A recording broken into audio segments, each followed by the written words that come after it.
মুরগি সুস্থ থাকা সত্ত্বেও উৎপাদন পাচ্ছেন না, এর আসল কারণ কি জানেন? কারণ জানলে আপনি চমকে যাবেন। 50% ডিম উৎপাদন নিশ্চিত করে ম্যানেজমেন্টের উপর। আপনার ম্যানেজমেন্ট ঠিক না থাকলে মুরগি সুস্থ থেকেও কোনো লাভ হবে না, আপনি ভালো মতো উৎপাদন পাবেন না। আসসালামু আলাইকুম। অনেকে আমাদের কাছে প্রশ্ন করেন, মুরগি সুস্থ থাকা সত্ত্বেও আমরা 70 থেকে 80% প্রোডাকশন পাচ্ছি, এর উপরে উঠতেছে না, কেন উঠতেছে না, কি করলে ফুল প্রোডাকশন পাবো? আজকের ভিডিওটি তাদের জন্য। আসলে প্রোডাকশন নিশ্চিত করার জন্য মুরগি সুস্থ থাকা জরুরি, তবে এর পাশাপাশি আরো যে বিষয়টি মনে রাখতে হবে সেটি হচ্ছে ব্যবস্থাপনা। আপনার খামারের ব্যবস্থাপনা যত ভালো হবে তত আপনার উৎপাদন ভালো থাকবে, উৎপাদন ঠিক থাকবে। 50% উৎপাদন নিশ্চিত করে আপনার ব্যবস্থাপনার উপর। আপনার খামার ম্যানেজমেন্ট যত ভালো হবে আপনার মুরগি তত বেশি সুস্থ থাকবে এবং আপনার প্রোডাকশন তত ভালো থাকবে ইনশাআল্লাহ। লেয়ার মুরগির ঘরে যেটি সবচেয়ে বড় সমস্যা সেটি হচ্ছে মাকড়সা। মাকড়সার জাল এমন ভাবে প্রতিনিয়ত বাসা বাঁধে যা আপনি পরিষ্কার করে সারতে পারবেন না। এমন কোন লেয়ারের শেড নেই যে শেডে মাকড়সা বাসা বাঁধেনি। মাকড়সার জাল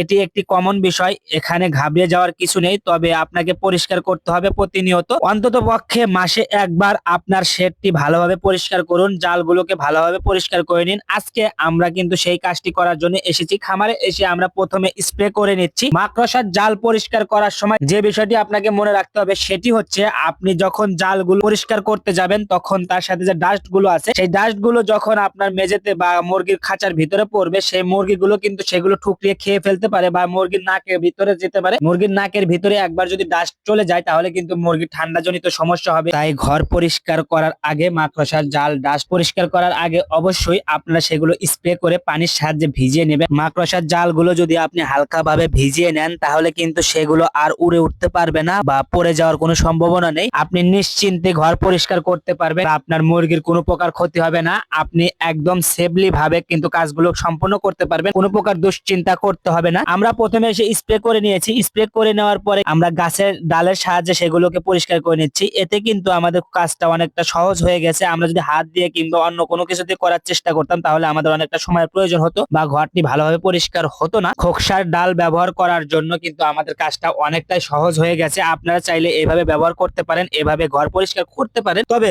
যেটি মনে রাখতে হবে সেটি হচ্ছে, ঘরের ভিতরে ডাল কিংবা যে কোনো কিছু নিয়ে এসে যখন আপনি ঘরের ভিতরে মুরগির সামনে সেগুলো উপরে তোলার চেষ্টা করবেন তখন কিন্তু মুরগি কিছুটা আতঙ্কিত হতে পারে বা ভয় পেতে পারে, ভয় পেয়ে লাফালাফি শুরু করতে পারে। তাই আপনাকে খুব সাবধানতার সাথে এই কাজগুলো করতে হবে। আপনি যদি অসাবধানতা অবলম্বন করেন সেক্ষেত্রে কিন্তু দেখবেন আপনার মুরগিগুলো ফালাফালি করতেছে এবং আপনার মুরগিগুলো খাঁচা ভেঙে বাইরে আসার সম্ভাবনা আছে। এমনকি মুরগি দুর্ঘটনাজনিত কারণে মুরগি কিন্তু ক্ষতিগ্রস্ত হতে পারে। মুরগির ক্ষতি এড়ানোর জন্য আপনি চাইলে রাতে 10টার পরে লাইট অফ করে দেওয়ার পরে কিন্তু আপনারা এই কাজগুলো করতে পারেন। তবে আমাদের আত্মবিশ্বাস ছিল আমাদের মুরগিগুলো লাফালাফি করবে না বা ভয় পাবে না। আমরা এর আগে অনেকবার এভাবে পরিষ্কার করেছি। আপনারা যারা প্রথম ঘর পরিষ্কার করবেন তারা অবশ্যই রাতের বেলাটিকে বেছে নেবেন। রাতের বেলা আপনি যদি এই কাজগুলো করেন লাইট অফ করে দিয়ে, তাহলে মুরগি বুঝতে পারবে না ঘরের ভিতরে কি চলতেছে, মুরগি কখনোই লাফালাফি করবে না। আপনারা দেখতে পাচ্ছেন ঘর কিন্তু চমৎকার ভাবে পরিষ্কার করেছি, ঘরে একটি ডাস্টও নেই। আমরা আশেপাশে নেটের সাথে যে ডাস্ট গুলো বা মাকড়সার জাল গুলো আছে আমরা কিন্তু সেগুলোকে আগামী দিনে পরিষ্কার করব। একদিনে এত কাজ করার মতো আমাদের হাতে সময় ছিল না, যার কারণে আমরা করতে পারিনি। আপনারা চাইলে আপনারা একদিনে করতে পারেন, তবে আপনারা খেয়াল রাখবেন ভালোভাবে পরিষ্কার করা,